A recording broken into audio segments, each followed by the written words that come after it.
good coaches coach, right? They Yes. don't yell at officials. They don't yell at their players. Blame the Right. circumstances. Right. They don't blame the Exactly. circumstances. Because No. if you're the coach and you're blaming the circumstances, what are your players going to do? Right. They're watching, So right? right.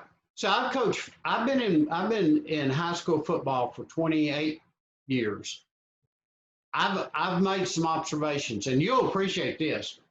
Whenever you get into the playoffs in football, Yeah. and especially in the state of Texas. Now I don't know if you know this, but in the state of Texas, football's pretty big Is it? down I here. never heard that.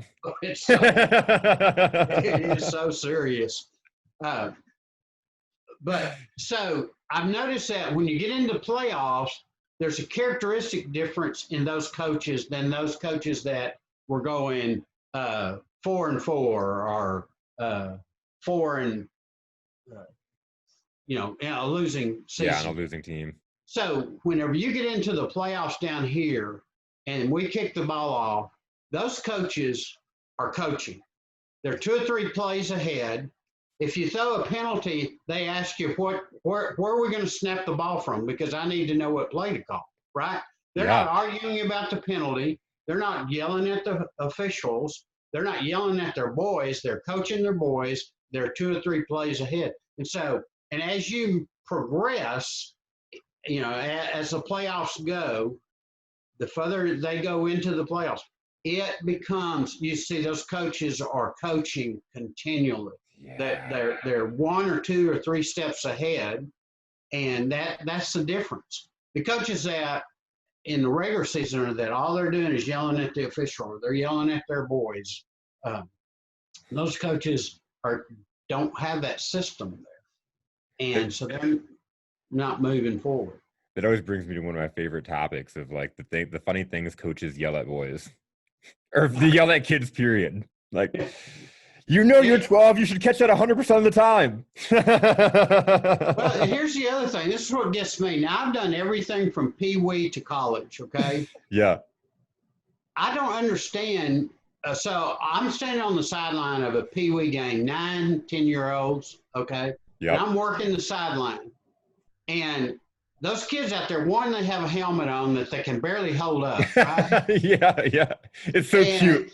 And all they're trying to do is keep their balance. And so here's what I hear from the sideline. Hit him. Don't hold him. Run forward. Block that guy. Hit him hard. Wait, go the other way. You've got 11 kids on your team, Yeah. plus, and you got 100 parents and coaches yelling at you. What is the instructions? What do they hear? They don't hear anything. The Charlie Brown teachers is what they hear. Exactly. Right, yeah. And anyway.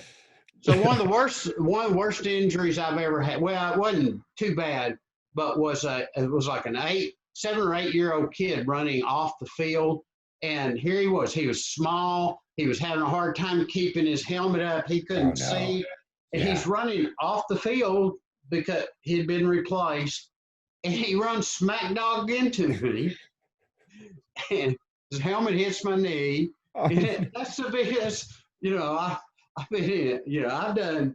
I've done junior college games with some tremendous athlete, and this kid, and I felt 8 years old for him. But anyway, that's that is hilarious. It's great. And I usually, when kids are coming off, I usually, hey, good play, that boy, and I'm standing there, and he got over and he got a little off balance and he started wobbling, and then his foot came down, he couldn't see him, bam, and I thought, wow, that was a pretty good block. Too bad it was on me. So that is hilarious. You're walking around on crutches. Your friends think it's from like the college game, right? No, 8-year-old. Yeah. So yeah, that's what. Well, I never told the real story. Whenever people would say, "Hey, what happened to you?" I said, "Oh, hey, I had a varsity game, and the big lineman ran over me, so I had to." You couldn't say it was an 8-year-old that took you up by the. It was an 8-year-old out of control. Couldn't see where he was going.